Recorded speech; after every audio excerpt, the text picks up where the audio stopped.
Les saludamos como todas las semanas a través del canal del Congreso. Estamos en la mesa de diálogo. Gracias que nos acompaña. Hoy, ahora sí que tenemos mucho tiempo de no grabar aquí en la nueva sede del Senado, en la Avenida Reforma Insurgentes.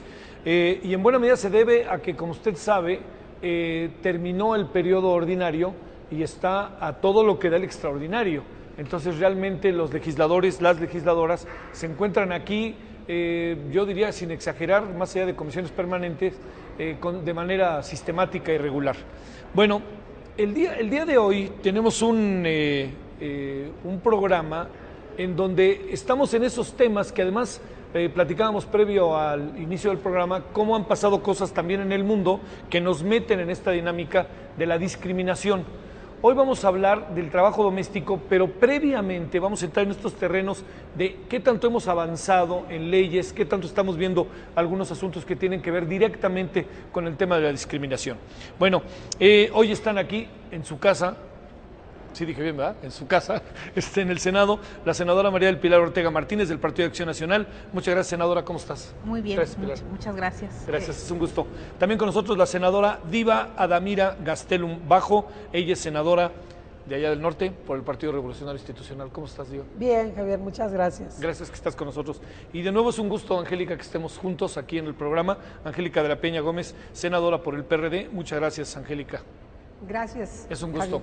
Gracias. Y también con nosotros alguien que yo creo que ha hecho un gran trabajo, no es la primera vez que lo digo, que conste, Ricardo Antonio Bucio, quien es titular del Consejo Nacional para Prevenir la Discriminación. Muchas gracias, Ricardo, es un gusto que estés con nosotros. Gracias, Javier, igualmente. Gracias. Bueno, yo diría, si les parece, hagamos una primera ronda antes de entrar directamente con lo del trabajo doméstico, porque uno concibe el trabajo doméstico de una manera, pero tiene demasiadas variantes, ¿no? Yo pensé que era como nada más una parte y sí tiene como muchas cuestiones para atender. Y yo diría, a ver, ¿cómo andamos en esto de la discriminación? ¿Hemos avanzado, no hemos avanzado? ¿Tenemos las leyes que debemos de tener? Entremos inicialmente ahí y luego demos la segunda ronda para ya dedicarnos específicamente al trabajo doméstico, Pilar.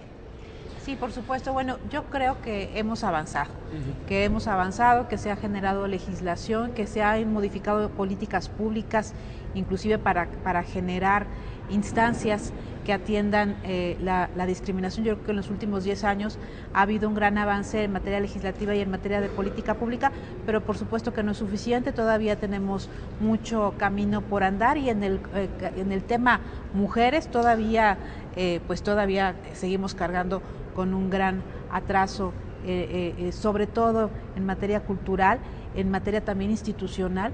Y creo que tenemos que seguir trabajando, tenemos que seguir abriendo brecha, tenemos que seguir trabajando para combatir este fenómeno de la discriminación. Bueno, ¿tú qué ves, senadora?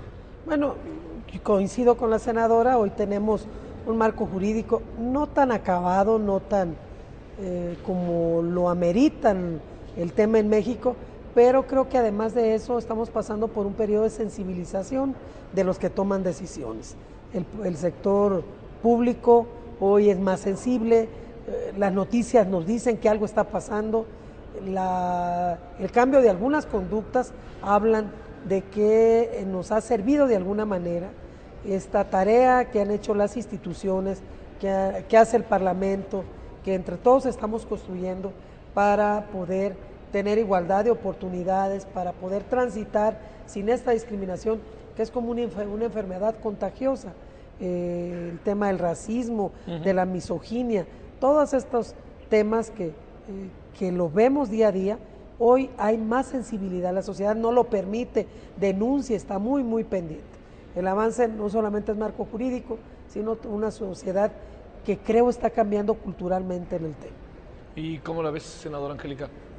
Bueno, si tomamos consideración que desde 2001 el principio de la no discriminación está inscrito en nuestra Constitución, pues no tenemos mucho tiempo en visibilizar todas las condiciones, todas las formas de discriminación que se padecen en México por distintas condiciones. Sin embargo, coincido con mis colegas en el sentido de que a partir del precepto constitucional hay un marco jurídico importante, sobre todo en el ámbito federal, que da origen, entre otras cosas, que exista CONAPRED. Pero tenemos muchos rezagos en muchos estados, tenemos problemas por una falta de compromisos transversales, que garanticen que en todo el país efectivamente hay una intolerancia a la discriminación. Es decir, que no permitamos, que no soportemos, que no veamos como normal conductas discriminatorias que por desgracia siguen estando presentes en nuestra sociedad, aunque el marco jurídico efectivamente venga cambiando, venga modificándose permanentemente. Desde CONAPRED, ¿cómo se ven las cosas? Sobre todo partiendo de que yo creo que todos hemos, particularmente los hombres, debemos de entrar en un proceso de reuso del lenguaje, de un uso diferente que luego de alguna otra manera define mejor las cosas y además nos coloca como nuevas. Veía el otro día que decía en una entrevista a alguien que ya no le puede decir negro a los negros, por decirlo de alguna manera, ¿no? O sea, ¿qué ha pasado con todo esto que va desde la expresión vieja, que puede tener un sentido cariñoso, pero también hay una evolución? Todas estas cosas que sé que las tienes constantemente en tu escritorio, Ricardo. Sí, coincido en el avance, en el cambio legal, y creo que además quizá tiene como un punto decisivo, un punto fundamental, que es un proceso irreversible. Me parece que desde este cambio al artículo primero constitucional en el 2001, el proceso avanzado, bueno, antes no estaba en la Constitución la palabra ni la percepción de igualdad, ahora tiene, sobre todo en la reforma del 2011, la reforma en materia de derechos humanos, al darle rango constitucional a los tratados internacionales que México ha suscrito, el derecho que más se fortalece es el derecho a la igualdad y a la no discriminación, porque es el más presente en los tratados internacionales. Entonces, eso ha hecho que el marco legal realmente se ha fortalecido mucho. Todavía hay muchas cosas por hacer, es parte de lo que veremos hoy, sí. Pero no ha correspondido todavía este cambio legal al cambio en las políticas públicas, lo que tiene que hacer desde la Federación hasta la oficina municipal, hasta la ventanilla municipal, y tampoco en su totalidad a las decisiones judiciales. Pero sí hay cosas muy importantes a nivel judicial, la Suprema Corte, la Corte Interamericana de Derechos Humanos, tenemos unos 10 años también con decisiones judiciales muy importantes en materia de igualdad y no discriminación, pero están a nivel de la Corte Suprema o de la Corte Interamericana, todavía no están a nivel estatal, no están en los juzgados de distrito, no están, al igual que en las políticas públicas, no están en donde el ciudadano se relaciona más con la autoridad. Y sí, la parte cultural es lo que tenemos más atraso, porque traemos una conformación de prácticas sociales y prácticas culturales de siglos.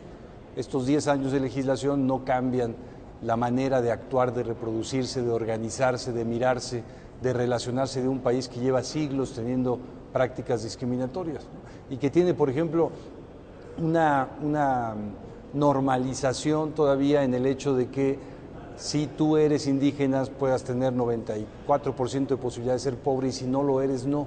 Sí, claro. Lo contrario sería en México absolutamente escandaloso, pero esto es absolutamente normal. Interesa para las políticas públicas, interesa para la distribución presupuestal, pero no nos interesa en general como sociedad cambiar esta correlación de desigualdad que hay con respecto a la discriminación de género, también es muy claro. Entonces, el reto grande es lo cultural, pero eso lo definen las políticas públicas, eso sí estoy convencido. No solo porque es obligación del Estado, sino porque no hay manera de mover los cambios culturales si no los mueve. Si no lo mueven las instituciones públicas. Claro. Déjame plantearte un asunto antes de que entremos a la otra parte. Esto que pasó en Los Ángeles con el dueño de un equipo de básquetbol, esto que pasó con un futbolista, Dani Alves, que le avientan un plátano y se lo come, ¿qué te provoca? ¿Qué piensas de eso? ¿Estamos lejos de eso? ¿Estamos cerca de esos? ¿Tendremos que tomar decisiones como toman allá? ¿Qué tendríamos que hacer en circunstancias que de repente están como soterradas, pero ahí están? Por ejemplo, un jugador de fútbol lleva la pelota y le hacen como chango, ¿no? Como pasó en León, creo, ¿no? Algo así. Sí, mira, me parece que estamos parecido en términos de identificar la discriminación. También en ese sentido ha habido un avance grande. Los medios hoy día no hay momento en que no hablen de discriminación. Las redes sociales todo el día se habla y todo el día se discrimina también, pero se habla, se identifica en dónde hay discriminación. En eso hemos avanzado, pero en lo que no hemos avanzado y que sí dan cuenta estos ejemplos y muchos más, sobre todo en Europa, bueno, en Estados Unidos también, es que quien produce un acto, una acción, una norma, una conducta, una expresión discriminatoria, tiene que pagar los costos. En eso no hemos llegado. porque en México normalmente, no solo en este tema, muchas de los temas en donde hay responsabilidad ciudadana, empresarial, personal, del funcionario público, no hay una manera de que asuma la responsabilidad. Tiene que ver con la impunidad, con la corrupción, con otras cosas, pero también la cultura, la percepción de que la discriminación ahí está, pero no es tan digamos, no tiene efectos tan negativos. Sí. No relacionamos el hecho de la discriminación racial con la situación de los indígenas, con la desigualdad socioeconómica, con la desigualdad de trato en cualquier espacio. Bueno, en buena medida le diría que el centro hoy de entrar primero con la discriminación es para entrar con algo que a lo mejor es no lo alcanzamos a ver, ¿no? Que es el trabajo doméstico. Primero déjeme decirle que este libro es fácil de conseguir, ¿o no? ¿Sí o no? ¿Sí es fácil, Ricardo? ¿Sí? Sí. ¿Sí? Bueno, ahorita le decimos cómo.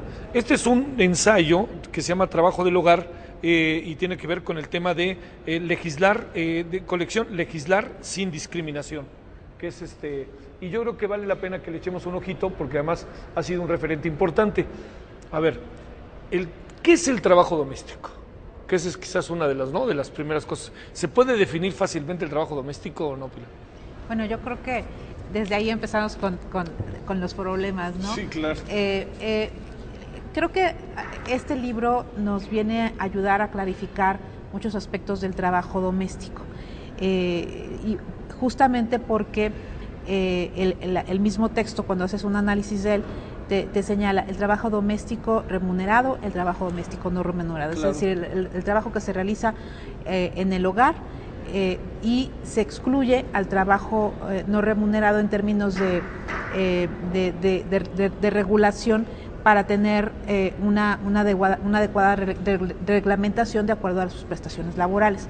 Y por otro lado también tenemos aquel trabajo del hogar, pero que está ya regulado, por ejemplo, el servicio de meseros o quien trabaja en un hotel, que realmente haría a lo mejor las mismas funciones del trabajo doméstico, pero como está establecidas prestaciones laborales, de alguna manera... Una relación laboral, ¿no? Exactamente, ya no tendría este problema. El gran problema lo tenemos con el 70 y tantos % de servidores o servidoras domésticas, que son 95 de cada 100 son mujeres, que están en una situación complicada y en donde no se ha generado una legislación adecuada en América Latina de manera particular, que es a lo que se refiere fundamentalmente este libro, que hace un comparativo con el resto del mundo y donde todavía no hemos alcanzado una legislación que sea satisfactoria para dar respuesta a los derechos de este número tan importante de personas que siguen realizando este trabajo doméstico de una manera injusta, porque no tienen la remuneración adecuada a un trabajo real, a un trabajo que se da. Y yo creo que también habría que hacer mención de ese otro trabajo del hogar que hacen la mayoría de las mujeres mexicanas, que aun cuando no tiene una remuneración, sí tiene un valor y que tenemos que empezar a reconocer que lo tiene y empezar también a trabajar para que se cambie la cultura en este sentido de que solo las mujeres o mayoritariamente las mujeres tienen por cuestiones culturales que realizar esta función. Entonces yo te podría decir esto de manera muy general. ¿Ese trabajo doméstico apenas nos estamos dando cuenta que existe, senadora, o qué ha pasado? No, el trabajo doméstico siempre estaba ahí. A mí me parece que es una doble discriminación, porque para que la mujer salga de su casa a trabajar, como la carga siempre nos las han dejado nosotros, alguien se tiene que quedar ahí, hace las veces de muchas cosas. El trabajo doméstico es tan viejo como aquel programa de La criada bien criada. Sí, claro. Como la burla estaba ahí presente, todos nos reíamos de un tema en donde exactamente una trabajadora del hogar, una trabajadora doméstica, era el eje de este programa. Pero lo interesante aquí es cómo ha habido tanta resistencia a reconocer que existe como tal. Se paga lo que se quiere, los horarios, las prestaciones, y este libro pinta de cara a la realidad que tiene el país. Creo que muchos esfuerzos se han hecho, sobre todo en la sociedad civil, para primero definir exactamente qué es un trabajador o una trabajadora doméstica, que en su gran mayoría son mujeres. Pero todo este trabajo que se ha hecho es porque existe el trabajo doméstico, pero no lo hemos querido reconocer en toda la extensión de la palabra, jurídicamente hablando, socialmente hablando, y siempre el trabajador doméstico tiene, además de no tener prestaciones laborales, es quien sufre esta doble discriminación de la que hablaba, y todo el padecimiento. Yo recordaba este programa de televisión porque el acoso laboral, las jornadas, lo pinta el programa. Esa realidad todavía la tenemos y por eso estamos luchando porque México finalmente, que creo que ese es el camino que está acercándose cada vez más, ratifique de una vez y por siempre el convenio 189 de la OIT, que ese es el propósito de este libro, de esta lucha, de este trabajo que se ha venido realizando. ¿Cómo hacerle, senadora, para algo muy importante? Este trabajo que a lo largo de mucho tiempo ha sido como una especie de fantasma, ¿no? Nadie lo ve, ¿no? Pero ahí está. El ejemplo de María Victoria, me quería acordar, ¿no? Es la que sale en La Criada Bien Criada. Este trabajo, ¿cómo permear en esta sociedad cuando forma parte de lo normal, de así son las cosas? Muchas veces el trabajo doméstico, ¿no? Porque incluso las propias personas que hacen el trabajo doméstico pueden con toda razón asumir que esa es su chamba como es, y punto, ¿no? Y no hay manera de una toma de conciencia, y como dicen ahora, no hay forma de cambiar los paradigmas, ¿no? Sí. Bueno, en referencia al programa de María Victoria, de La Criada Bien Criada, es un programa, si recordamos, totalmente cómico. Sí. Alejado de la realidad que sobreviven las trabajadoras del hogar. Entonces, la realidad es que son discriminadas en diversas formas, no solamente son explotadas, son hostigadas, son acosadas, son personas que no están consideradas como sujetas de derechos. Me parece que estamos frente a un asunto de una doble moral, porque las trabajadoras del hogar, precisamente por la situación de una falta de legislación, ha permitido, esa es la verdad, no se reconoce como un trabajo remunerado, no se conoce como un trabajo importante como cualquier otro trabajo, que incluso requiere especialización, porque esa es la verdad, y que además, por desgracia, se ha convertido en la alternativa de trabajo de muchas mujeres jóvenes, incluso niñas que no han tenido la posibilidad, no han tenido alternativas de vida para poder educarse, para poder tener un proyecto de vida, para poder ser lo que quieren ser. Su misma situación de pobreza y de extrema pobreza las ha obligado a salir de sus casas, de sus zonas donde ellas viven, para ir a las ciudades, para ir a otras partes distintas a donde ellas viven, a realizar un trabajo que ha sido, por la misma situación de invisibilización, hostigado y, por supuesto, mal pagado. Hay una doble moral porque, además de sufrir todo tipo de discriminación, no queremos atender que tienen derechos.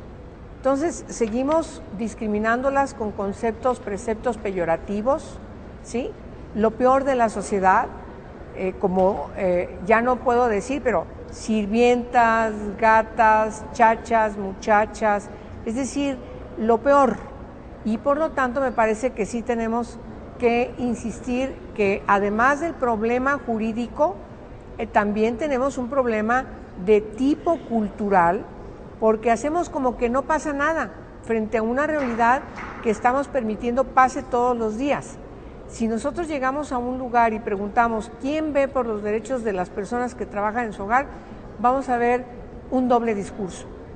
Entonces, yo creo que de ese tamaño es el problema. Sí, claro. Bueno, te damos la bienvenida. Muchas gracias. Está Marcelina Bautista del Centro de Atención de Empleadas del Hogar, que aquí está ya con nosotros. Gracias, Marcelina. Bienvenida. Muchas gracias. Bueno, a ver, vamos además a terminar esta ronda con lo siguiente. Ricardo, ¿qué tipo de casos recibe CONAPRED en esta materia?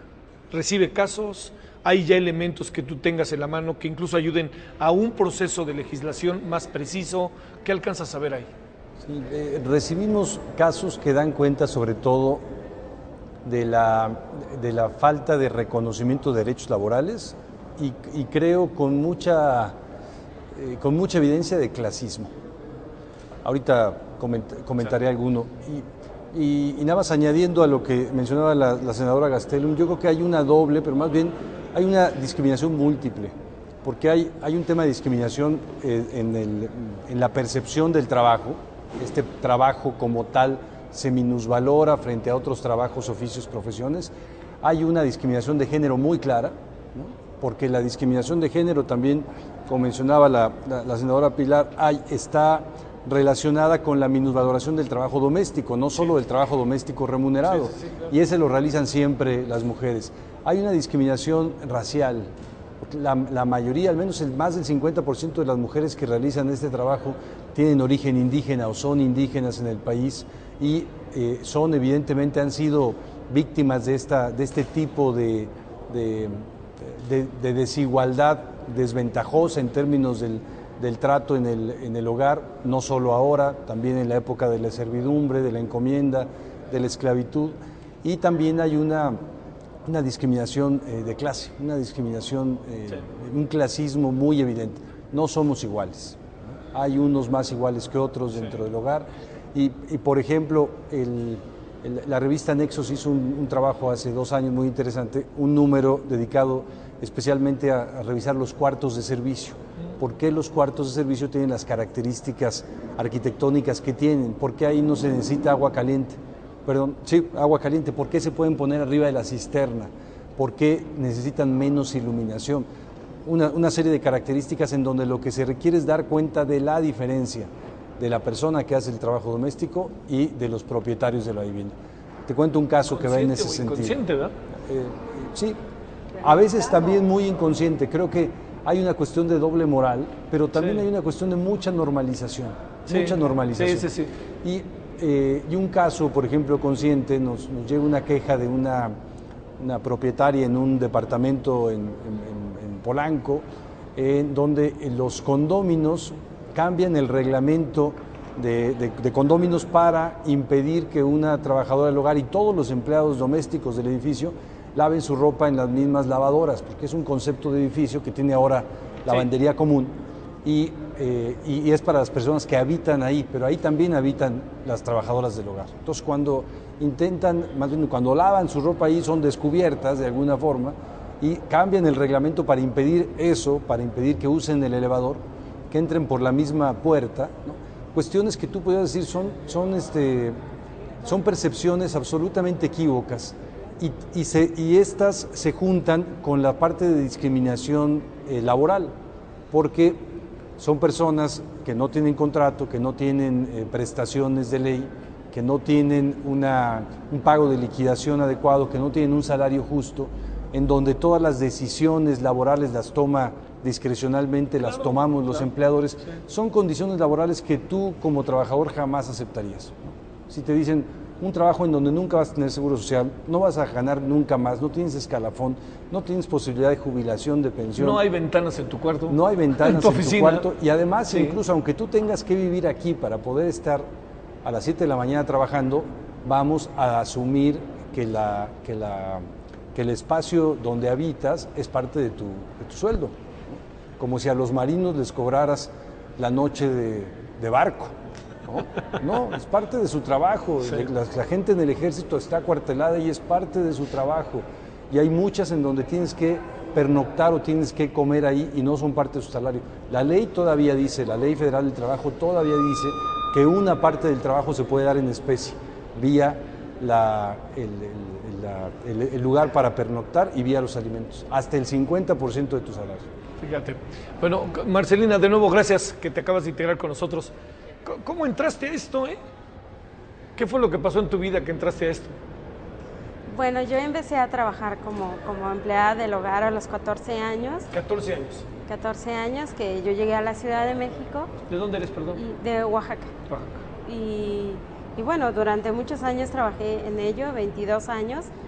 cuidando niños en la mayoría de las veces, pero eso no me salvé de hacer de todo, ¿no? Porque te contratan para el cuidado de niños o para una actividad, pero en la casa nunca se acaba el quehacer, entonces siempre la persona que estemos ahí vamos a hacer de todo, porque ahí vivimos, porque la persona que nos contrata, pues nos contrata para una cosa, pero bueno, pasando los días, vives ahí, entonces y te incorporas a realizar el trabajo que a lo mejor no fuiste contratada, y sobre todo que muchas de las veces el salario que una trabajadora gana por una actividad, a veces para hacer de todo, ¿no?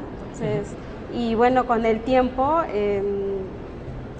tenía como 3, 4 años aquí en México y empecé a buscar también oportunidades para mí, ¿no? Para seguir estudiando, para otras cosas, y bueno, me fui encontrando como espacios de mujeres, y empecé a organizar, a aprender primero los derechos. Estudié Derecho Laboral durante 3 años como diplomados, y después estudié Ciudadanía, Feminismo. Oye, cuando dejaste tu chamba, cuestión. ¿qué te dijeron, Cuando les dijiste después de ¿cuántos? ¿14 años o 22 años? 22. Que les dijiste, oigan, ya me voy porque ahora además pues voy a crear una ONG, como quien dice. ¿Qué te dijeron? La última persona con quien trabajé, yo vine de Brasil de un evento, sí, y yo le comenté que en mi lugar hubo otra trabajadora y me dijo, ¿a qué vas, no? A aprender sobre los derechos laborales, porque las trabajadoras tenemos derechos también. Y entonces cuando yo me fui de la casa no me pagaron, me quedaron debiendo mis vacaciones, el aguinaldo, entonces yo seguí en contacto con estos señores, y me dijeron, no, es que no te íbamos a dar tu liquidación, solamente te íbamos a dar una gratificación que son 500 pesos. Entonces yo le dije, no son 500 pesos, entonces hasta que me pagaron. Se hizo un litigio y todas estas cosas. Sí. ¿Cuántas personas pertenecerán a la organización en la que tú estás? Hay como unas 100, 150 mujeres que se capacitan cada 15 días, cada 8 días, o vienen a pedir asesoría. La mayoría son despedidas injustificadamente, muchas de las veces. Ahora hay muchas mujeres que son despedidas por la edad, o simplemente porque sus patrones ven que ellas van a reclamar una indemnización por los años que ellas tuvieron en esa casa. Entonces empiezan a fastidiarles la vida para que se vayan solitas y no les paguen, o alguna cuestión para que ellas también se cansen y no se vayan, ¿no? Y se pueda justificar que tú te vas por tu voluntad, aquí está el trabajo y no te estamos corriendo. Entonces también en la organización pues recibimos compañeras con mucha discriminación por el hecho de que pues por ejemplo, recién recibimos a una trabajadora que la empleadora le pegó, y porque ella le decía que no, el horario que ella estaba trabajando no era el horario que fueron contratadas por la organización de nosotras. Entonces la señora le dijo, no, es que aquí se hace de todo, y no me importa lo que diga la organización. Y entonces la compañera iba por los niños a la escuela, y a los niños los subía por el elevador que ellos usan, y se subía ella por la escalera y esperarlas a los niños del otro lado entonces pues todas esas cosas todavía existen ahora, porque uno piensa que bueno, con los medios, con la información que se ha dado y todo eso, puede ir cambiando las cosas, pero bueno, seguimos encontrando pues ¿Cómo entraste en contacto con las senadoras? Hace mucho tiempo nosotras empezamos como organización, con otros grupos empezamos en la Cámara de Diputados, porque nosotras presentamos una iniciativa de reforma al capítulo 13 que tiene que ver con los derechos de las trabajadoras, Entonces, bueno, ahí tomamos contacto con Angélica, con otras diputadas. Y bueno, cuando hubo la reforma, tuvimos la necesidad de venir aquí al Senado también para hacerle la propuesta de que en la reforma tendrían que incluir a las trabajadoras del hogar, y así empezamos a trabajar con las senadoras, especialmente con Diva y Angélica, ¿no? Muy bien. Pilar, te planteo, legislar en esta materia debe de tener su complejidad, porque como que son muchos rangos, hay que establecer derechos, y esto que dice ahorita Marcelina, que me parece como clave, ¿no? Es decir, a ti te contratan para una cosa, pero al final acabas siendo mamá, ¿no? Acabas siendo más mamá que las mamás, ¿no? En muchos casos, ¿no? De todo, ¿no? A ver, ¿cómo entraron en este proceso de legislar, a sabiendas de que se les podría venir también un asunto desde contradicciones, a lo mejor en el marco de cómo tenemos establecida a lo largo de tanto tiempo la ley, hasta cómo hacer verdaderamente justicia, ¿no? Efectivamente, de hecho, uno de los temas importantes y de las faltas que se tienen en este tema no solamente es la regulación o el reconocimiento del trabajo doméstico, sino también el tema de las modalidades.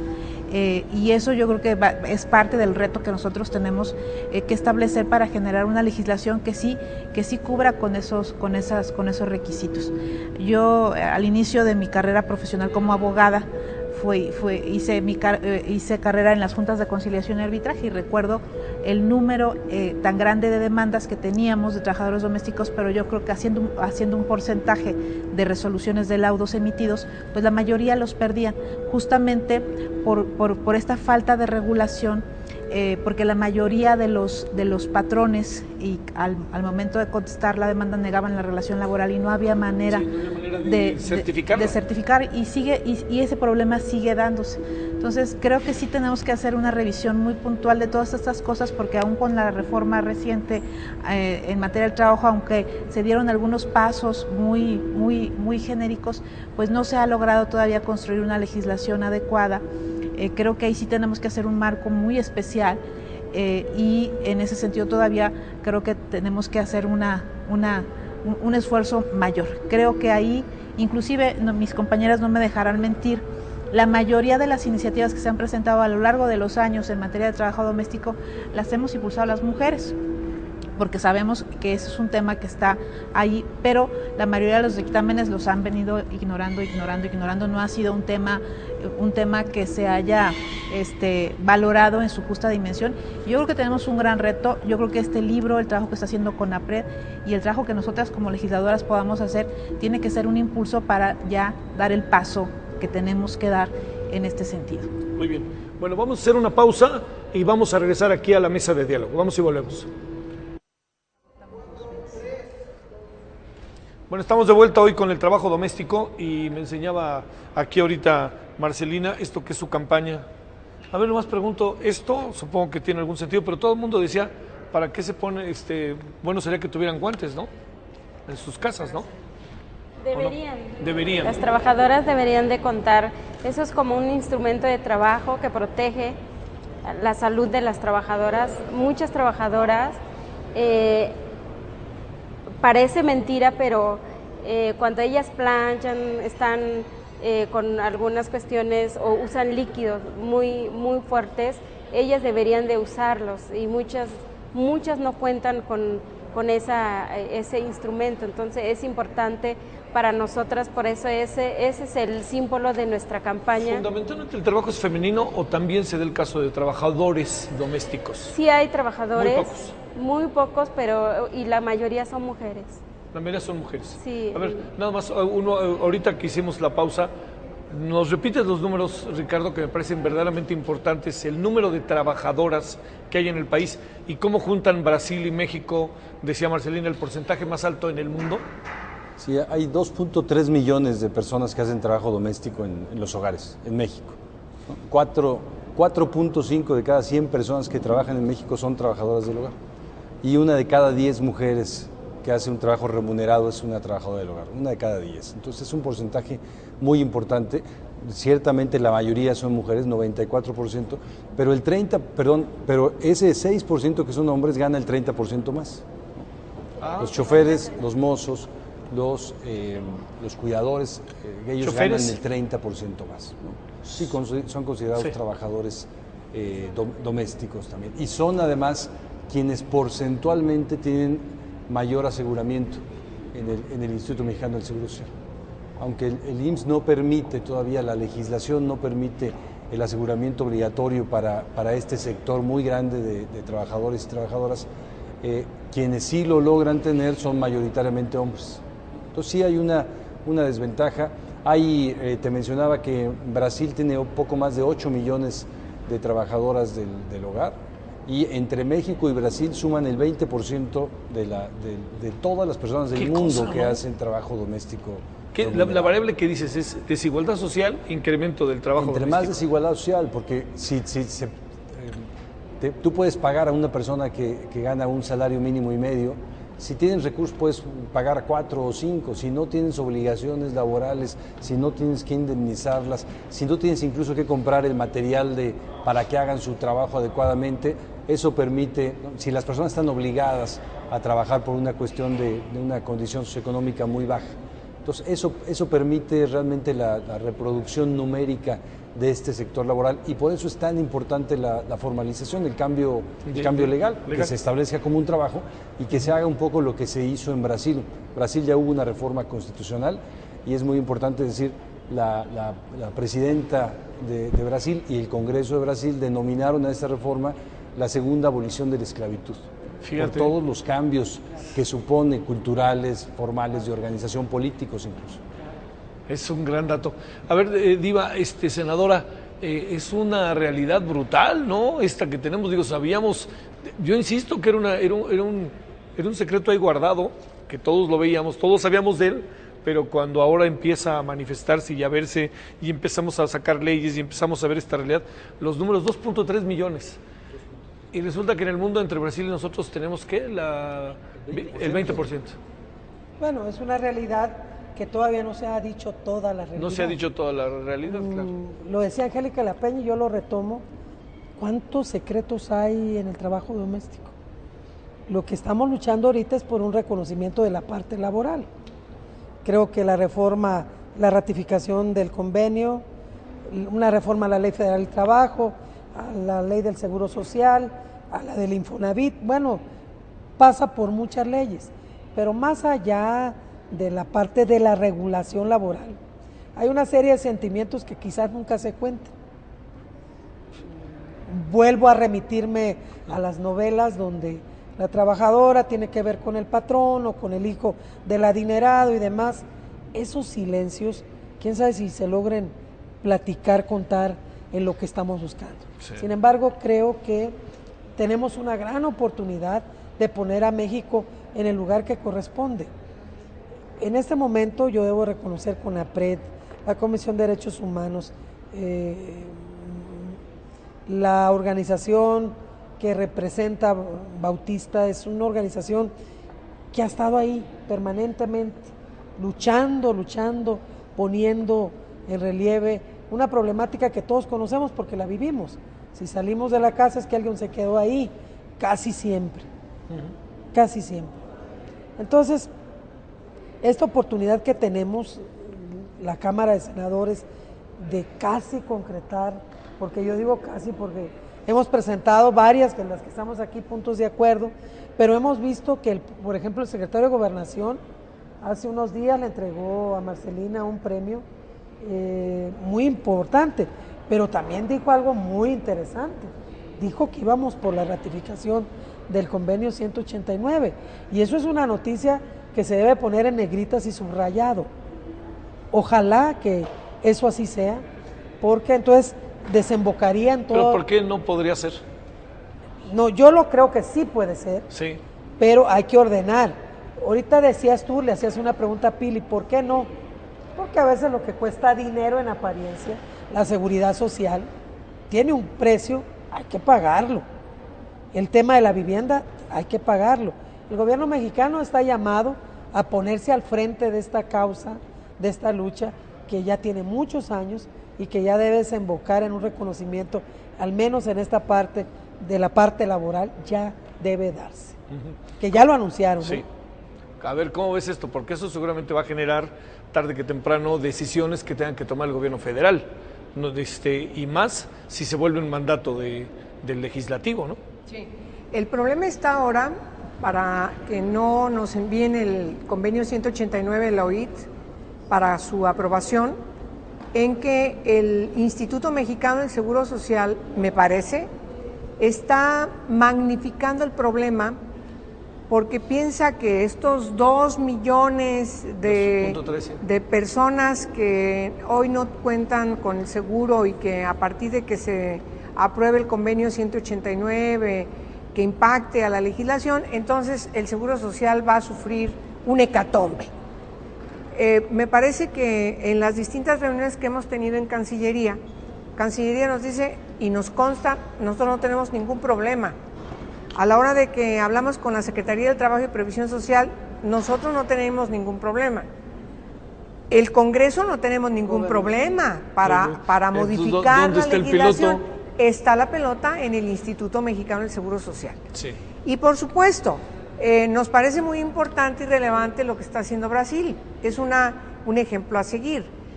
Tiene el doble de población que México, por eso es que también se eleva el número.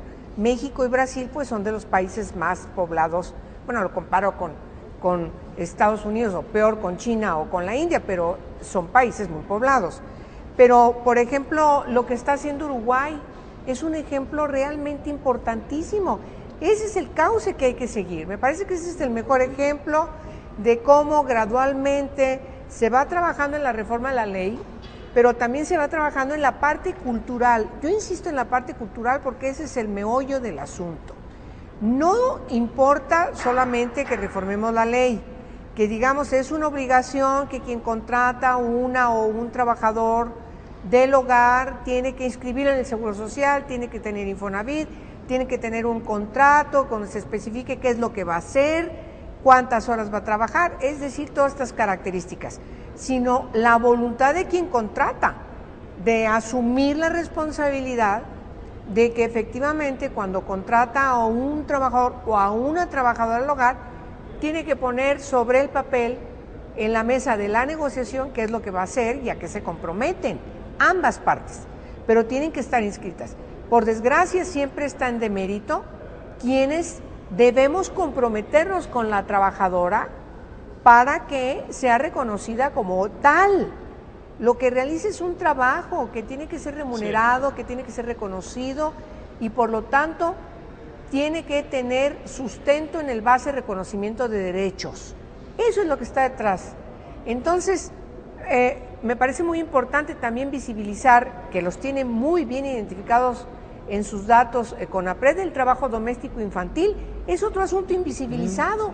Nos dice Marcelina, yo desde los 14 años trabajo. Y parecía como normal, ¿no? Parecía como normal. ¿Qué pasó, no? A los 14 años, cuando, aunque ya lo permití con la Constitución, a los 14 años trabajar, pero ella tiene truncado su proyecto de vida. Ahora, la vemos ahora ella militando por los derechos desde su red, orientando, pero porque es una mujer empoderada, porque es una dirigente empoderada. Desgraciadamente, las trabajadoras del hogar no están ni remotamente ante la posibilidad de ser empoderadas, de estar empoderadas, porque están invisibilizadas y porque sufren muchas formas de discriminación.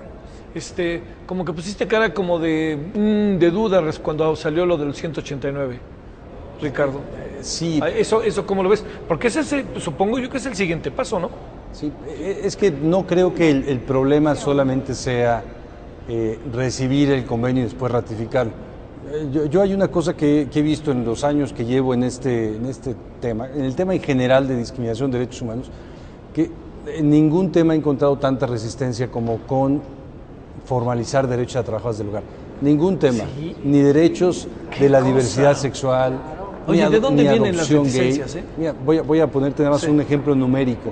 La encuesta nacional sobre discriminación en México pregunta si la población cree tener o no elementos para oponerse al matrimonio homosexual de dos personas. No es si estás de acuerdo o no, sino si tienes motivos para oponer. 68% de la población dicen no tener motivos para oponerse, incluyendo la población adulta mayor. en todo el país, de arriba abajo. Mira. Cuando preguntas, ¿se justifica o no que las trabajadoras del hogar consuman los alimentos sobrantes de las familias? 26% dice que mucho, 40% dice que se justifica, ¿no? Y 84% dice que eso sucede permanentemente. Doy un ejemplo comparativo. Sociedad, ¿no? Tan contradictoria. Doy un ejemplo comparativo. Yo estuve en el Ministerio de Igualdad de Género de Suecia y estuve viendo cómo se había hecho el proceso de regularización laboral. Y cuando platiqué las condiciones acá, me dijeron, en Suecia estábamos exactamente igual. Y empezamos todo el proceso de regularización. Y recuerdo, me dijeron, tardamos un poco en implementarlo porque se nos atravesó la Segunda Guerra Mundial. Pero en cuanto terminó la guerra, ese trabajo es formal, tiene seguridad, prestaciones como todos los trabajos. Hace 60 años están así. Nosotros estamos en la duda de si realmente se puede, si no va a estallar el seguro social, si no se van a sindicalizar y entonces van a hacer estallar la ciudad, si no te van a demandar al 1,5 millones de patrones y empleadoras, si no se va a trastocar el orden social y el orden cultural establecido. Sí es un asunto que confronta lo legal, confronta lo económico, confronta la forma de organización social, confronta esta perspectiva que incluso tiene México de que México busca como país disminuir la pobreza, pero no busca disminuir la desigualdad social. Ahí también estamos estacionados. Está muy bien que la sociedad que está más abajo que tenga mejores elementos, pero el que puede ir arriba hasta donde llegue. No se va. Y eso no se puede cuando tienes condiciones y tienes que responder laboralmente ante cualquier tipo de cosas, incluso demandas laborales cuando incumples con la ley. Y termino diciendo esto, la regularización laboral y el cambio cultural también protege a los empleadores. Le sirve a toda la sociedad, no solo a las trabajadoras del hogar. Nos sirve a nosotros, ¿no? Hoy día hay también la posibilidad de mucho abuso vía demanda, porque no tienes ninguna manera de certificar si lleva una semana trabajando o si lleva 15 años trabajando contigo, ¿no? El empleador está desprotegido. Y creo que una cuestión muy importante es que yo estoy convencido de que el clasismo, el racismo y el machismo tienen la mejor manera de reproducirse en el trabajo doméstico remunerado. Ahí aprendemos los niños la desigualdad de género, ahí aprendemos la informalidad, ahí aprendemos que el Estado de Derecho no pasa por el cumplimiento de las normas, ¿no? Ahí aprendemos el clasismo. Lo aprendemos en la casa, ahí se nos incuba. Entonces yo creo que para los empleadores, las empleadoras, las familias, los padres de familia, es muy importante que se regularice. Se vuelve una forma de vida. ¿Ibas a decir algo, Pilar? Perdón. Sí, a propósito de lo que comentaba bien el titular de CONAPRED, efectivamente, o sea, yo creo que no solamente es que las trabajadoras domésticas con esta falta de prestaciones laborales o de reconocimiento legal, muchas veces son objeto de injusticia en una resolución laboral. También los patrones pueden ser, muchas veces el patrón, como es una ama de casa o es una familia, no contesta la demanda y puede suceder el efecto contrario. Un abuso total, y al no contestar, pues obviamente se le fincan todas las responsabilidades y puede ser que se hable de una antigüedad de muchos años cuando a lo mejor solamente tenía 1 año, etcétera. Entonces yo creo que a todos les conviene, a todos nos conviene como sociedad que eso se regule, que se establezca las condiciones legales, las modalidades de entrada por salida o de planta, que se establezca esta parte exactamente las jornadas laborales, que tampoco hay claridad en el tema, y una serie de cosas. De hecho, ya hay iniciativas que recogen muchas de estas cuestiones. Yo creo que ahora creo que lo que falta es ponernos ya a diseñar un texto normativo más allá o adicionalmente a suscribir este convenio, que yo creo que sí es importante, pero creo que varias instancias tienen que ver con el tema, y también creo que es importante que en esta mesa esto se genere. Marcelina, cuando se acerca la gente a ti, ¿qué busca la gente? Es decir, ¿qué te dice? ¿Cómo llega a ti? Y cuando llega a ti, ¿de qué se queja, no? O cuál es su inconformidad o cuál es su demanda, pues. Sí, normalmente cuando una trabajadora viene por alguna asesoría o algún consejo, digamos, porque ellas siempre están nunca saben, como dice Angélica, están desamparadas en muchas cosas, principalmente, ¿qué hago si ya no me gusta el trabajo? ¿Qué hago si la patrona me está acosando para que yo me vaya? ¿Qué hago si dices tengo...? fundamentalmente, patrona, ¿poco se mete el hombre? ¿La relación fundamentalmente es con la mujer? O cuando hay, sí, hay de las dos partes, pero la mayoría es la patrona. Son la contratación o la relación laboral está establecida entre las mujeres, ¿no? Sí. Y entonces, o cuando una trabajadora tiene acoso, porque hay mucho acoso y hostigamiento todavía, y entonces lo único que pasa con una trabajadora es dejar el trabajo sin avisar, porque... Acoso sexual. Acoso sexual. Claro, porque aparte de acoso laboral es acoso sexual. Que viene igual de los jóvenes que del propio patrón. Sí, claro, entonces yo creo, eso es algo que muchas veces las trabajadoras nunca lo hemos dicho, ¿no? Como muchas cosas que se quedan ahí, pero los cuando silencios. Nosotras empezamos, uno de los temas que empezamos a trabajar fue el tema del acoso laboral, pero también el hostigamiento, acoso sexual, incluso violaciones, ¿no?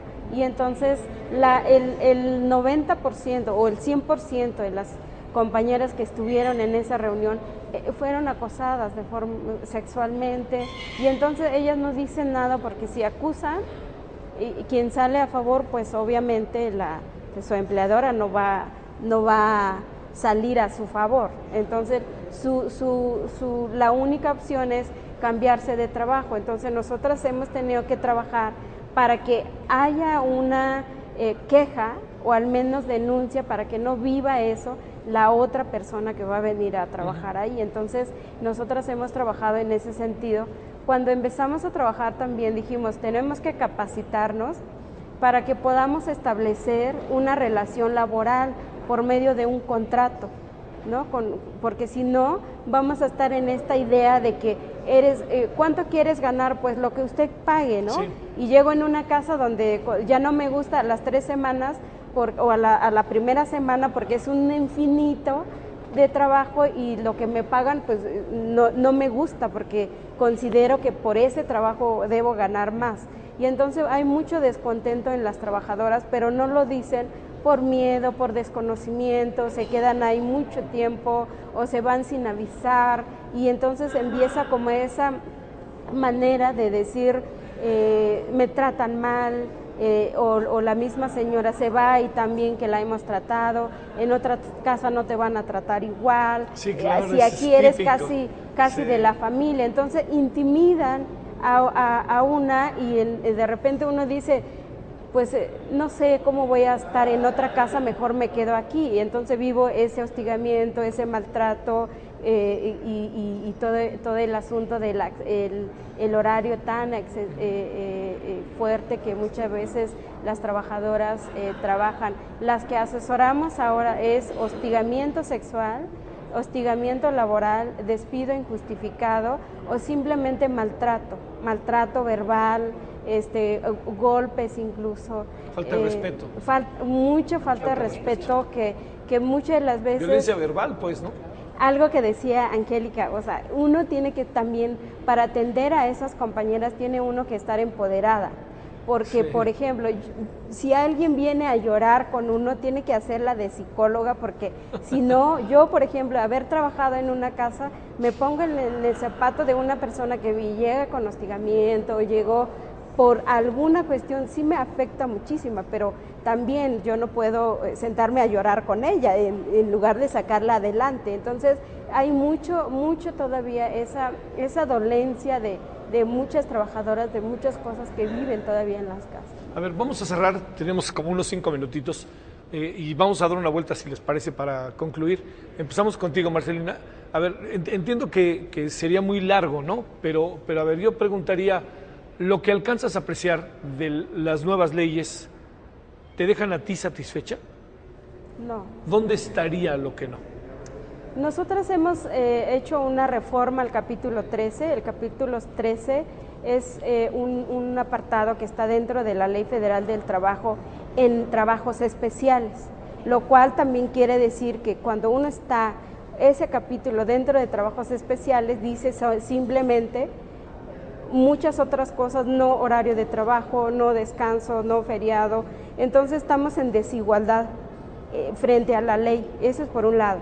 Nosotras hemos hecho reforma donde planteamos horario de trabajo, descanso, un salario digno para las trabajadoras y todas esas prestaciones que usted pediría en un trabajo cuando se contrate, ¿no? Entonces, y es simplemente lo que nosotras hemos plasmado en una reforma que nosotras presentamos en el 2007 en la Cámara de Diputados y fue poco discusión lo que se dio en eso, no se le dio tanta relevancia y entonces, bueno, vino la reforma. Había muchas cosas que había que poderse retomar con todas las iniciativas que nosotras hemos presentado para poder agregar en la reforma laboral. Tampoco se llevó a cabo y hoy contamos con una reforma donde establece el horario de descanso y no el horario de trabajo, el cual a mí me interesa, porque yo quiero establecer mi horario de trabajo y no mi horario de descanso, porque eso yo lo controlo, ¿no? Y también en esa parte también habla sobre la alimentación nutritiva y tiene que ser de igual con los patrones. Los descansos que la trabajadora, especialmente de planta, que deben de tener dentro del horario de trabajo. Entonces dice en la mañana y en la tarde, pero también lo que nos quiere decir ese capítulo o ese artículo es que las trabajadoras van a descansar 9 horas y las demás van a trabajar. Y entonces simplemente nos está diciendo que hoy la ley dice que nuestro horario de trabajo es de 12 horas. De 12 horas. Bueno, a ver, no diría que sobra, sino más bien que falta, Ricardo. Cambiar el chip cultural de que las trabajadoras del hogar son como de la familia. Sí. No son como de la familia. Simular que son como de la familia. Simular porque no tienen los derechos de la familia, ¿no? No usan el coche, no heredan, no se van de vacaciones con la familia. No comen lo mismo, no pueden usar el teléfono, ¿no? 35% no pueden abrir el refrigerador. Bueno, y hay que para eso tratarlas como trabajadoras. Y tú puedes tener las relaciones afectivas que quieras, ¿no? Las relaciones afectivas tú puedes incluso trabajar con tu pareja, ¿no? Tú puedes compartir, hacer una microempresa con tu familia, pero siempre hay una parte que es laboral y otra parte que es familiar y se separa. La segunda es falta también reconocer la parte intangible de este trabajo, ¿no? El aporte intangible, porque tú no cobras aquí por sentarte y por hablar, tú cobras por conducir, ¿no? Tú cobras por comunicar, las senadoras cobran por pensar, por legislar, todos cobramos los intangibles. Y cuando hacemos un contrato con la trabajadora del hogar decimos tú barres solo tangibles, ¿no? Solo pagamos tangibles y entonces son tangibles muy baratos.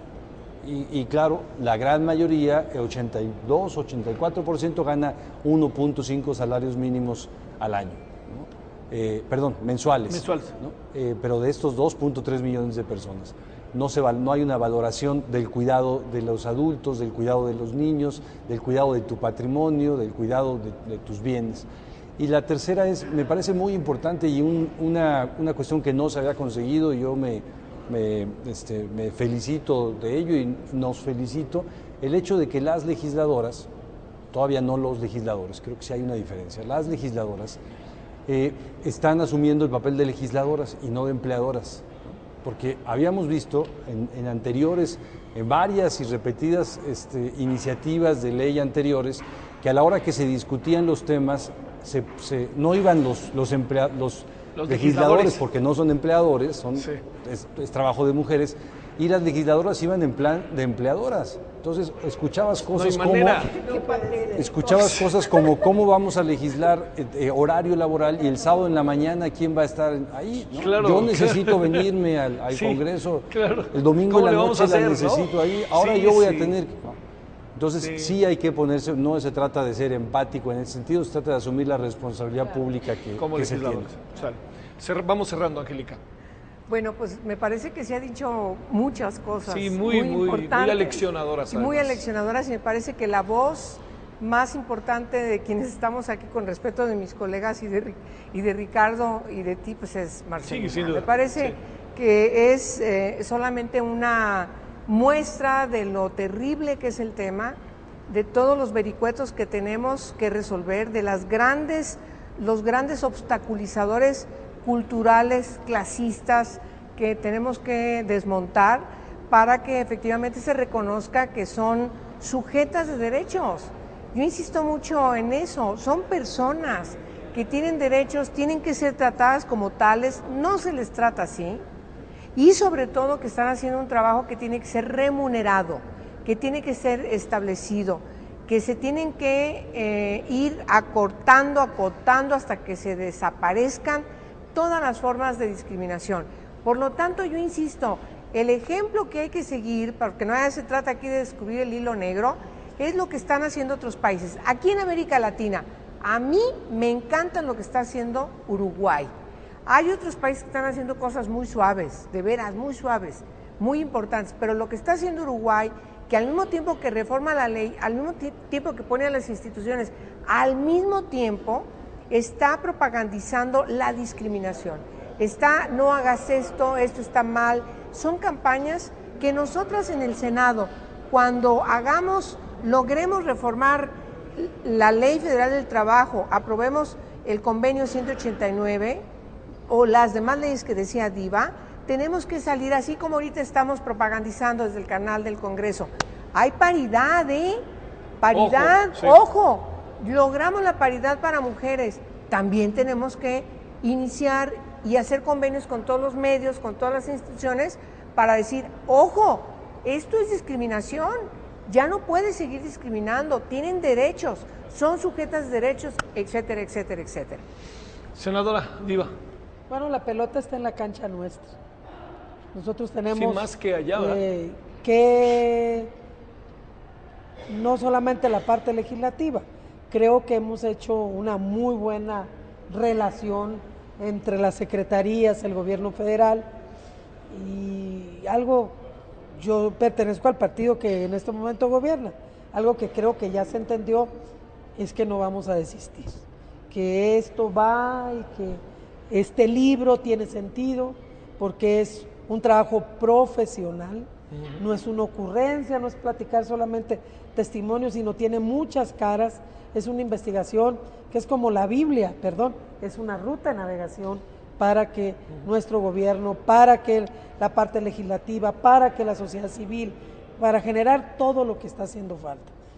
Entiendo todo lo que aquí se ha dicho, le pongo mucha atención al responsable de CONAPRED, porque él habla del tema cultural y de veras que así como el tema de mujeres, la cultura patriarcal nos ha ofendido, esto es una extensión también hacia ella. Claro. Tenemos que vencerlo, pero estamos, creo, en el camino correcto y esta es la cancha. Tenemos que alcanzarlo. Sí. Yo lo alcanzo a ver. Sí.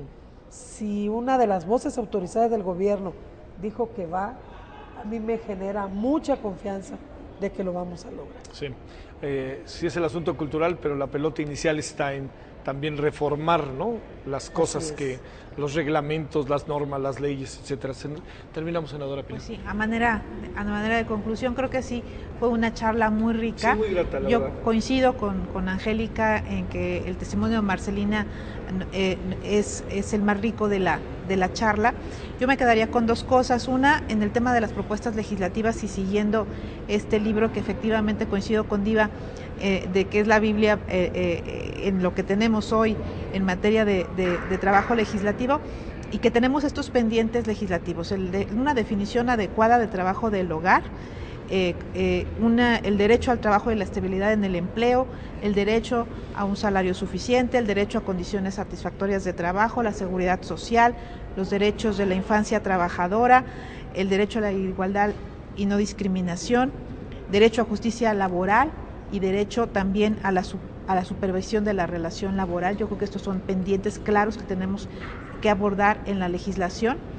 Y finalmente, el otro tema, la campaña y la sensibilización, que eso yo creo que a lo mejor va a ser lo más difícil, sensibilizar a la sociedad de lo valioso de este trabajo y de que hay un derecho de los trabajadores y las trabajadoras domésticas que se tiene que reconocer no solamente en la ley, sino que lo tenemos que empezar a asumir en cada uno de los hogares que tienen un trabajador doméstico en sus hogares. Muchas gracias, senador. Pensaba también en el papel de los medios, ¿no? Hiciste referencia a La Creada Bien Creada, hicimos referencia a las telenovelas, podemos hacer referencia hasta al cine, hasta al teatro, ¿no? Así, quizás estas cosas que adquieran una dimensión, ¿no?, diferente. Bueno, por lo pronto es el tomo 6, ¿verdad? Ya, de lo que se llama Colección Legislar Sin Discriminación. Ya ha sido tan mentado el libro que yo creo que hay que volverlo a presentar. ¿Dónde se puede conseguir? En el CONAPRED, ¿verdad? En la página electrónica aquí que podrá aparecer, y también aquí hay ejemplares en el Senado. Pero para que le eche una miradita. Y otra cosa con la que me quedo, pues es con esto, ¿no, Marcelina? Así que no se nos olvide qué es lo que hay que hacer. Ahí aparecerá también a lo largo del programa la dirección para que usted entre a esto que es... es una campaña dirigida a los empleadores. A las empleadoras, sí. Y además está para pegar en el refrigerador, ¿verdad? Claro que no sí. Casualmente. Es el Centro de Atención de Empleadas del Hogar. Marcelina, muchas gracias. Ha sido un gusto. Gracias. Muchas gracias. Ricardo, muchas gracias, como siempre. Angélica, gracias. Gracias, Diva, gracias, Pilar, gracias, senadoras.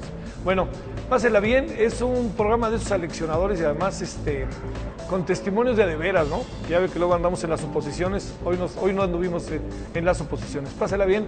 Buenas noches. Gracias en nombre de todos a través del canal del Congreso. Adiós.